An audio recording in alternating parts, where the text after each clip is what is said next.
Hello friends, welcome to my channel. അപ്പോൾ കഴിഞ്ഞ EVS ക്ലാസ്സിലെ നമ്മുടെ പ്രവർത്തനങ്ങളൊക്കെ നമ്മുടെ കഴിഞ്ഞ വീഡിയോയിൽ ചെയ്തിട്ടുണ്ടായിരുന്നു. ഇപ്പോൾ ഓണം കൂട്ടായ്മയുടെ ആഘോഷമാണെന്ന് പറയുന്നത് എന്തുകൊണ്ട്, അതിന്റെ ആൻസറും നമ്മുടെ പട്ടിക പൂർത്തിയാക്കുന്നതിന്റെ ഒക്കെ ആൻസറും ഇംഗ്ലീഷ് മീഡിയത്തിനും മലയാളം മീഡിയത്തിനും ഉള്ളത് കഴിഞ്ഞ വീഡിയോയിൽ അപ്ലോഡ് ചെയ്തിട്ടുണ്ട്. ആൻഡ് നമുക്ക് അടുത്തൊരു പ്രവർത്തനം എന്ന് പറഞ്ഞിട്ടുണ്ടെങ്കിൽ നമ്മുടെ കളി വിവരണം എഴുതാനാണ്. ഏതെങ്കിലും ഒരു കളിയെക്കുറിച്ചുള്ള വിവരണം, description about any games you like. Okay, അപ്പൊ അതിന്റെ മലയാളത്തിലുള്ള വീഡിയോ അതിൽ കൊടുത്തിട്ടുണ്ടായിരുന്നു, പക്ഷെ അതിൽ ഇംഗ്ലീഷ് മീഡിയം കുട്ടികൾക്കുള്ളത് ഉൾപ്പെടുത്തിയിട്ടുണ്ടായിരുന്നില്ല. അപ്പോൾ അതുകൂടെ ഈ വീഡിയോയിലാണ് ഉൾപ്പെടുത്തിയിരിക്കുന്നത്. അപ്പൊ ആദ്യം നമുക്ക് ഒന്നും കൂടി മലയാളം കേൾക്കാം. മലയാളം കേൾക്കാത്തവരുണ്ടെങ്കിൽ അവർക്ക് ഉപകാരപ്പെടും. ആൻഡ് മലയാളം കേട്ടതിനു ശേഷം നമുക്ക് ഇംഗ്ലീഷിലുള്ളതും കേൾക്കാം. അപ്പൊ ഫുട്ബോളിനെ കുറിച്ചിട്ടുള്ള കളി വിവരണമാണ് ഞാൻ തയ്യാറാക്കിയിട്ടുള്ളത്. അപ്പൊ നമുക്ക് ആദ്യം മലയാളം കേൾക്കാം, അതിനുശേഷം ഇംഗ്ലീഷിലുള്ള ഇതും കേൾക്കാം. ഫുട്ബോൾ. കാലുകൾ ഉപയോഗിച്ച് കളിച്ച് പന്ത് എതിർ ടീമിന്റെ കളിക്കാരെയും ഗോൾ വല കാക്കുന്ന ഗോളിയെയും വെട്ടിച്ച് കൂടുതൽ ഗോളുകൾ നേടുന്നവർ വിജയിക്കുന്ന കായിക വിനോദം. ലോകത്തിൽ ഏറ്റവും കൂടുതൽ ജനപ്രിയതയുള്ള കായിക വിനോദമാണ് കാൽപന്തു കളി അഥവാ ഫുട്ബോൾ. 11 പേരടങ്ങുന്ന 2 ടീമുകൾ തമ്മിലുള്ള മത്സരമാണിത്.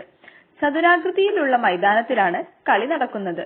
മൈതാനത്തിന്റെ രണ്ടറ്റത്തും ഗോൾ പോസ്റ്റുകൾ സ്ഥാപിച്ചിരിക്കും. ഗോളാകൃതിയിലുള്ള പന്ത് എതിർ ടീമിന്റെ ഗോൾ പോസ്റ്റിൽ എത്തിക്കുകയാണ് ടീമുകളുടെ ലക്ഷ്യം.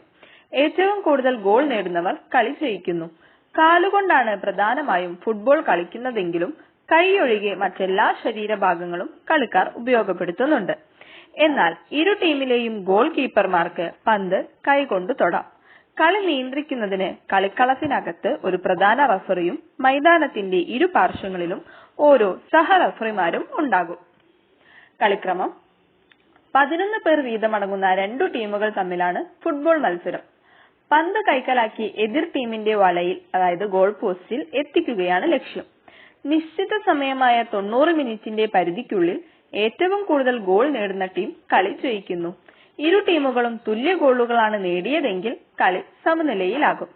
പന്ത് വരുതിയിലാക്കി കാലുകൾ കൊണ്ട് നിയന്ത്രിച്ച് മുന്നോട്ട് നീങ്ങി ടീം അംഗങ്ങൾ തമ്മിൽ പരസ്പരം പന്തു കൈമാറി ഗോൾ വലയത്തിനടുത്തെത്തുമ്പോൾ ഗോൾ കീപ്പറെ കബളിപ്പിച്ച് പന്ത് വലയിലാക്കുക എന്നതാണ് കളിയുടെ ക്രമം. പന്ത് കൈക്കലാക്കി ഗോളാക്കാനായി ഇത്തരത്തിൽ ടീമുകൾ തമ്മിൽ നടക്കുന്ന മത്സരമാണ് ഫുട്ബോളിനെ ആവേശഭരിതമാക്കുന്നത്. ഓക്കെ, അപ്പൊ ഇത്രയാണ് മലയാളത്തിലുള്ളത്, മലയാളം മീഡിയം കുട്ടികൾക്കുള്ളത്. ഇനി നമുക്ക് ഇംഗ്ലീഷ് മീഡിയത്തിനെ കേൾക്കാം. അപ്പോൾ ഇംഗ്ലീഷ് മീഡിയം കുട്ടികൾ മലയാളം കേൾക്കുന്നത് നന്നായിരിക്കും, അപ്പോൾ അവർക്ക് മീനിങ് ഒക്കെ ക്ലിയർ ആയിട്ട് മനസ്സിലാവും. ഓക്കെ, അപ്പൊ നമുക്ക് ഇംഗ്ലീഷിലുള്ള കേൾക്കാം. അപ്പൊ ഞാൻ വായിക്കുന്നത് നിങ്ങൾ ശ്രദ്ധിച്ചാൽ മതി.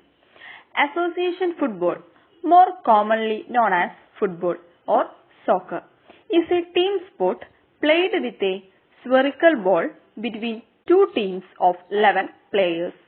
It is played by approximately 250 million players in over 200 countries and dependencies, making it the world's most popular sport. The game is played on a rectangular field called a pitch with a goal post at each end. The object of the game is to outscore the opposition by moving the ball beyond the goal line into the opposing goal post. The team with the higher number of goals wins the game. Football is played in accordance with a set of rules known as the laws of the game.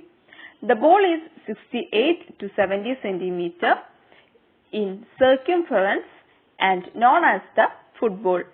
The 2 teams each compete to get the ball into the other team's goal post, thereby scoring a goal. The team that has scored more goals at the end of the game is the winner. If both teams have scored an equal number of goals, then the game is a draw. Each team is led by a captain who has only one official responsibility as mandated by the laws of the game to represent their team in the coin toss prior of kickoff or penalty kicks. Players are not allowed to touch the ball with hands or arms while it is in play, except for the goalkeepers within the penalty area. Other players mainly use their feet to strike or pass the ball, but may also use any other part of their body except the hands and arms. The team that scores most goals by the end of the match wins.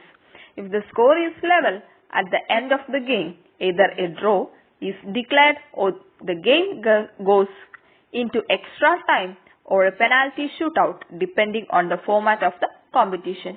Okay friends, അപ്പോൾ നിങ്ങൾക്ക് video ഇഷ്ടപ്പെട്ടിട്ടുണ്ടാവും, ഉപകാരപ്പെട്ടിട്ടുണ്ടാവും എന്ന് വിചാരിക്കുന്നു. അപ്പോൾ comment ചെയ്യുക, like ചെയ്യുക, subscribe ചെയ്യാത്തവർ subscribe ചെയ്യുക. And നമ്മുടെ ക്ലാസ്സിനെ കുറിച്ചിട്ടും ഇനി വരാൻ പോകുന്ന ലീവിനെ കുറിച്ചിട്ടും ഒക്കെ ഡീറ്റെയിൽ ആയിട്ടുള്ള വീഡിയോ ഉടനെ വരുന്നതായിരിക്കും. അപ്പോൾ ക്ലാസ്സിനെ പറ്റിയുള്ള കാര്യങ്ങളൊക്കെ അറിയാൻ വേണ്ടിയിട്ട് എല്ലാവരും സബ്സ്ക്രൈബ് ചെയ്യുക, വെയിറ്റ് ചെയ്തിരിക്കുക. Thank you for watching.